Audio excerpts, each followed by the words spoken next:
The abacus, also called a counting frame, is a calculating tool which has been used since ancient times. It was used in the ancient Near East, Europe, China, and Russia, centuries before the adoption of the Arabic numeral system. The exact origin of the abacus has not yet emerged. It consists of rows of movable beads, or similar objects, strung on a wire. They represent digits. One of the two numbers is set up, and the beads are manipulated to perform an operation such as addition, or even a square or cubic root. The word abacus dates to at least 1387 AD, when a Middle English work borrowed the word from Latin that described a sandboard abacus. The Latin word is derived from ancient Greek, abax, which means something without a base, and colloquially, any piece of rectangular material. The history of abacus. Mesopotamia. The Sumerian abacus appeared between 2700 to 2300 BC. It held a table of successive columns which delimited the successive orders of magnitude of their sexagesimal, base 60, number system. Some scholars point to a character in Babylonian cuneiform that may have been derived from a representation of the abacus.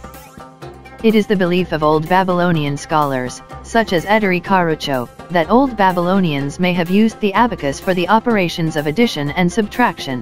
However, this primitive device proved difficult to use for more complex calculations. Egypt. Greek historian Herodotus mentioned the abacus in ancient Egypt. He wrote that the Egyptians manipulated the pebbles from right to left, opposite in direction to the Greek left to right method. Archaeologists have found ancient discs of various sizes that are thought to have been used as counters. However, wall depictions of this instrument are yet to be discovered. China.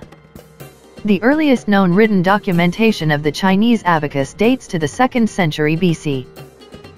The Chinese abacus, also known as the sunpan, is typically 20 centimeters tall and comes in various widths, depending on the operator. Rome. The normal method of calculation in ancient Rome, as in Greece, was by moving counters on a smooth table. Originally pebbles, or calculi, were used. Later, and in medieval Europe, jetons were manufactured. Marked lines indicated units, fives, tens, etc. as in the Roman numeral system. This system of counter-casting continued into the late Roman Empire and in medieval Europe and persisted in limited use into the 19th century. Due to Pope Sylvester II's reintroduction of the abacus with modifications, it became widely used in Europe again during the 11th century. This abacus used beads on wires, unlike the traditional Roman counting boards, which meant the abacus could be used much faster and was more easily moved. Japan. In Japan, the abacus is called soroban, counting tray. It was imported from China in the 14th century. It was probably in use by the working class a century or more before the ruling class adopted it, as the class structure obstructed such changes. The 1:4 abacus, which removes the seldom used 2nd and 5th bead, became popular in the 1940s. Korea. The Chinese abacus migrated from China to Korea around 1400 AD. Koreans call it Japan, Supan or Jusan. The 4 beads abacus, 1:4, was introduced during the Goryeo dynasty. The 5:1 abacus was introduced to Korea from China during the Ming dynasty. Russia. The Russian abacus, the Scotty, usually has a single slanted deck, with 10 beads on each wire, except one wire with 4 beads for quarter ruble fractions. Older models have another 4-bead wire for quarter kopecks, which were minted until 1916.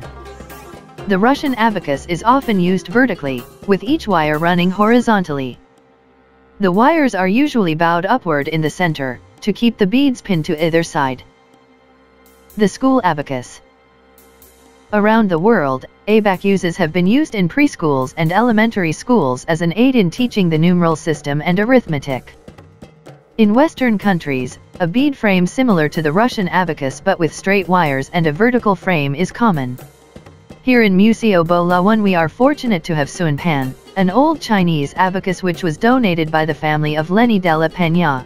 This abacus is our highlight for the segment, What's Inside Museo Bulawan. Please like this video and subscribe to our social media accounts to know more about what's inside the museum and know about the history of each object. Thank you for watching this video.